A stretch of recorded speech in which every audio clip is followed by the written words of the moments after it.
자, 우리 다 같이 사도신경으로 신앙 고백하겠습니다. 전능하사 천지를 만드신 하나님 아버지를 내가 믿사오며 그 외아들 우리 주 예수 그리스도를 믿사오니 이는 성령으로 잉태하사 동정녀 마리아에게 나시고 본디오 빌라도에게 고난을 받으사 십자가에 못 박혀 죽으시고 장사한 지 사흘 만에 죽은 자 가운데서 다시 살아나시며 하늘에 오르사 전능하신 하나님 우편에 앉아 계시다가 저리로서 산 자와 죽은 자를 심판하러 오시리라.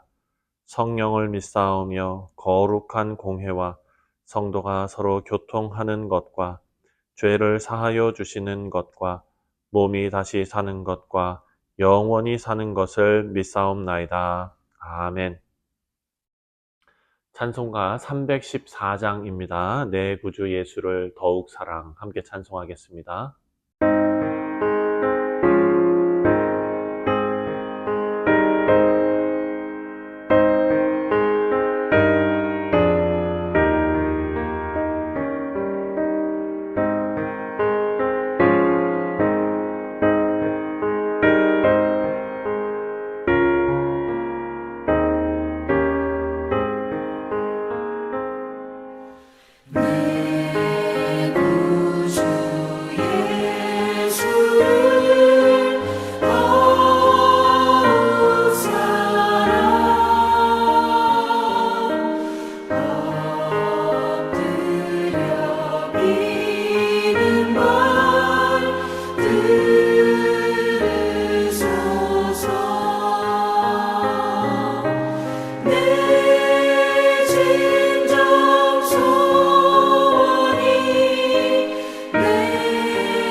자, 오늘 우리가 함께 묵상할 하나님의 말씀은 호세아 2장입니다. 2장 1절부터 13절까지 말씀입니다. 제2장.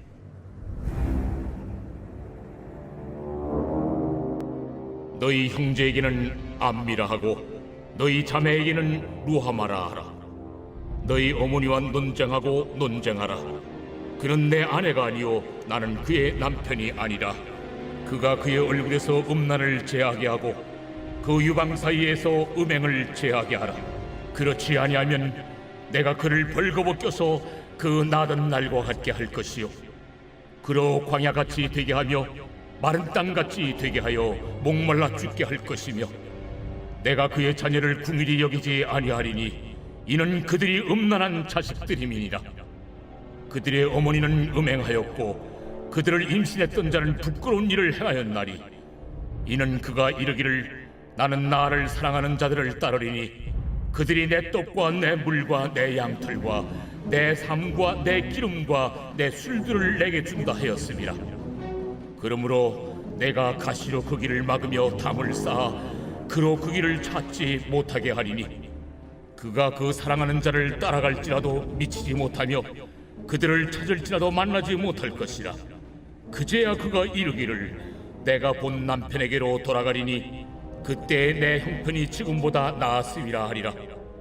곡식과 새 포도주와 기름은 내가 그에게 준 것이요 그들이 바알을 위하여 쓴 은과 금도 내가 그에게 더하여 준 것이거늘 그가 알지 못하도다. 그러므로 내가 내 곡식을 그것이 익을 계절에 도로 찾으며 내가 내 새 포도주를 그것이 맛들 시기에 도로 찾으며 또 그들의 벌거벗은 몸을 가릴 내 양털과 내 삶을 빼앗으리라. 이제 내가 그 수치를 그 사랑하는 자의 눈앞에 드러내리니 그를 내 손에서 건져낼 사람이 없으리라. 내가 그의 모든 희락과 절기와 월삭과 안식일과 모든 명절을 폐하겠고 그가 전에 이르기를 이것은 나를 사랑하는 자들이 내게 준 값이라 하던 그 포도나무와 무화과나무를 거칠게 하여 수풀이 되게 하며 들짐승들에게 먹게 하리라. 그가 귀걸이와 폐물로 장식하고 그가 사랑하는 자를 따라가서 나를 잊어버리고 향을 살라 바알들을 섬긴 시일대로 내가 그에게 벌을 주리라. 네, 사랑하는 성도님들, 우리는 종종 하나님의 사랑, 그리고 또 하나님의 공의를 어찌 보면 좀 따로 분리해서 생각하곤 합니다. 하지만 성경은 하나님의 사랑과 그리고 공의가 서로 충돌하지 않고 완벽하게 조화를 이루고 있음을 가르쳐주고 있습니다. 자, 오늘 본문은 하나님의 심판을 선포하면서도 그 심판의 목적이 단순히 처벌이 아니라 그냥 혼내는 것이 아니라 언약 백성을 회복시키시려는 하나님의 사랑에 있다라는 것을 보여주고 있습니다. 그래서 오늘 본문 호세아서 2장은 이스라엘의 죄악, 그들의 범죄와 또 그에 따른 심판을 선포합니다. 하지만 이 심판의 메시지 뒤에는 회복과 구원의 소망이 숨겨져 있다라는 것을 발견할 수 있습니다. 하나님의 심판은 단순히 죄를 벌하는 것이 아니라 그 백성을 정결하게 하시고 다시 사랑의 관계로 이끌기 위한 것이다 라는 것을 우리가 염두에 두고 오늘 본문 말씀을 함께 묵상하도록 하겠습니다. 자, 오늘 본문은 하나님의 언약 백성인 이 이스라엘 백성들이 하나님을 떠나서 우상 숭배를 하고 또 영적인 간음을 행했다라는 그 죄를 하나님께서 고발하십니다. 이스라엘은 하나님을 자신들의 참된 남편으로 여기지 않고 그 당시 이방의 신이죠. 바알과 같은 다른 신들을 섬겼습니다. 5절 말씀을 보면 5절에 그들의 어머니는 음행하였고 그들을 임신했던 자는 부끄러운 일을 행하였나니 이는 그가 이르기를 나는 나를 사랑하는 자들을 따르리니 그들이 내 떡과 내 물과 내 양털과 내 삶과 내 기름과 내 술을 내게 준다 하였음이라. 이렇게 말합니다. 이스라엘은 자신이 가진 모든 것이 하나님께서 주신 은혜가 아니라 우상들로부터 온 것이다 라고 착각하면서 우상을 섬긴 것입니다. 이것은 하나님을 향한 언약적 배신이었습니다. 그래서 그 결과로 심판이 이르는 것입니다. 오늘 본문 이제 6절부터 13절까지는 하나님의 심판에 대해서 공의로움에 대해서 말씀하고 있습니다. 먼저 6절 말씀을 보면 6절에 그러므로 내가 가시로 그 길을 막으며 담을 쌓아 그로 그 길을 찾지 못하게 하리니 이렇게 말합니다. 하나님은 이런 이스라엘의 죄를 그냥 눈 감고 지나가지 않으십니다. 공의로우신 하나님이시기 때문에 죄를 심판하십니다. 하나님은 이스라엘의 삶에 고난과 그리고 방해를 허락하십니다. 그리고 그들이 우상을 섬기는 길이 얼마나 헛된 길인지를 깨닫게 하시는 것이죠. 그러나 이런 심판은 단순히 벌 주기 위한 것이 아니다라고 우리가 생각했습니다. 죄에서 돌아서게 하려는 하나님의 사랑의 도구였다라는 것입니다. 하나님은 이스라엘이 우상 숭배를 통해 얻으려고 했던 그 모든 것, 그들의 부와 재와, 여기 보니까 내 물과 내 양털과 내 삶과 내 기름과 내 술들, 이런 모든 것들을 하나님께서 이제 빼앗으시겠다라고 말씀합니다. 2장 12절과 13절을 보면 그가 전에 이르기를 이것은 나를 사랑하는 자들이 내게 준 값이라 하던 그 포도나무와 무화과 나무를 거칠게 하여 수풀이 되게 하며 들짐승들에게 먹게 하리라. 그가 귀고리와 폐물로 장식하고 그가 사랑하는 자를 따라가서 나를 잊어버리고 향을 살라 바알들을 섬긴 시일대로 내가 그에게 벌을 주리라. 여호와의 말씀이니라. 자, 사랑하는 성도님들, 하나님께서는 이스라엘 백성들에게 심판을 내리십니다. 하지만 이 심판은 이스라엘 백성들이 그 죄악과 그 결과를 온전하게 보게 하시기 위한 징계의 과정입니다. 깨닫게 하기 위한 징계의 과정. 오늘 본문은 우리의 심판이 하나님의 분노의 끝이 아니라는 것을 알 수 있습니다. 이 심판은 사랑에서 비롯됩니다. 우상을 의지했던 모든 것을 무너뜨리심으로써 회복으로 이끄시는 하나님. 자, 히브리서 12장 6절 말씀을 보면은요, 이렇게 말씀합니다. 히브리서 12장 6절. 히브리서 12장 6절입니다. 주께서 그 사랑하시는 자를 징계하시고 그가 받아들이시는 아들마다 채찍질 하심이라 하였으니 아멘. 이 말씀을 보니까 주께서 사랑하시는 자를 징계하시고 그리고 그 받으시는 아들마다 채찍질을 하신다라고 말씀합니다. 여러분, 징계는요 단순한 처벌이 아니라 그냥 아프게 하는 것이 아니라 사랑의 표현이었다라는 것입니다. 하나님은 이스라엘이 우상에서 돌아와서 참된 남편이 되시는 하나님께로 돌아오기를 원하십니다. 그래서 호세아 2장의 심판 선언은 그 다음에 나오는 우리가 내일 이제 묵상할 텐데요. 그 말씀에서 명확히 드러납니다. 회복을 위한 전조였습니다. 심판이 끝나고 나면 하나님은 다시 이스라엘을 자신의 사랑의 관계로 회복시키실 것입니다.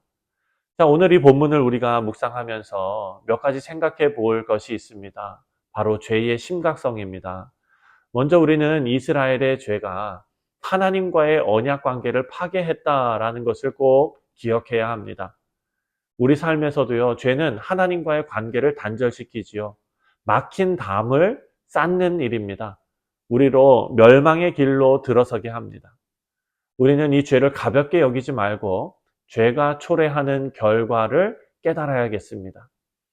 그리고 두 번째로는 우리 징계 속에서도 하나님께서 우리 가운데 베푸시는 그 어려움 속에서도 하나님의 사랑을 신뢰해야 한다라는 것입니다. 하나님이 우리 삶에 징계를 허락하실 때는 우리를 그냥 벌하시면서 화풀이 하시는 것이 아니다라는 것입니다. 고난과 어려움 속에서도 하나님의 선하신 뜻을 신뢰할 수 있는 우리 모두가 되어야 할 것입니다. 세 번째로 회복을 바라보아야 합니다. 하나님의 심판, 끝이 아니고 회복의 시작입니다. 사랑하는 성도님들, 하나님의 심판은 무섭습니다. 무서운 것이 맞습니다. 그리고 우리가 무섭게 여겨야 합니다. 하지만 그 속에는 우리를 향한 하나님의 깊은 사랑이 담겨 있다라는 것도 기억해야 합니다. 하나님은 이스라엘을 심판하시면서도 그들을 포기하지 않고 회복과 구원을 약속하셨습니다. 오늘 7절 말씀을 보면 그가 사랑하는 자를 따라갈지라도 미치지 못하며 그들을 찾을지라도 만나지 못할 것이라. 이제야 그가 이르기를 내가 본 남편에게로 돌아가리니 그때에 내 형편이 지금보다 나았음이니라 하리라. 자, 이스라엘이 자신의 죄악된 길에서 실패하고 좌절하고 쓰러져서 우상들에게서는 아무것도 얻을 수 없다는 것을 깨달은 후에 그들은 결국 본 남편이신 하나님께로 돌아가야 한다라는 것을 고백하게 된다는 것입니다. 본 남편은 처음부터 끝까지 변함없는 사랑으로 기다리시는 언약의 하나님을 의미하는 것입니다. 하나님은 단순히 우리를 심판하시는 분이 아니라 회복시키시는 분이시다. 그리고 우리의 죄와 배신에도 불구하고 본 남편 되신 하나님은 여전히 우리를 향한 사랑을 포기하지 않으신다. 사랑하는 성도님들, 하나님의 목적이 회복이라는 것, 그리고 그 사랑은 끝이 없다는 것을 우리가 생각할 때 이제 우리의 마음을 하나님께로 돌려야 할 것입니다. 본 남편 대신 하나님께로 돌아가서 하나님의 사랑 안에서 참된 회복과 평안을 누리시는 우리 모두가 되시기를 주님의 이름으로 축원드립니다. 기도하겠습니다. 하나님 아버지 감사합니다. 우리가 마음을 뺏기는 혹시 세상적인 것들이 있다면 아버지여 그것에 현혹되는 어리석음이 아니라 본 남편 되시는 우리를 그 놀라운 사랑과 그리고 끊임없는 인내로 우리를 기다리시는 그 하나님을 우리가 바라볼 수 있는 믿음의 눈을 허락하여 주시옵소서. 감사드리오며 예수님의 이름으로 기도하옵나이다. 아멘. 하늘에 계신 우리 아버지여 이름이 거룩히 여김을 받으시오며 나라가 임하시오며 뜻이 하늘에서 이루어진 것 같이 땅에서도 이루어지이다.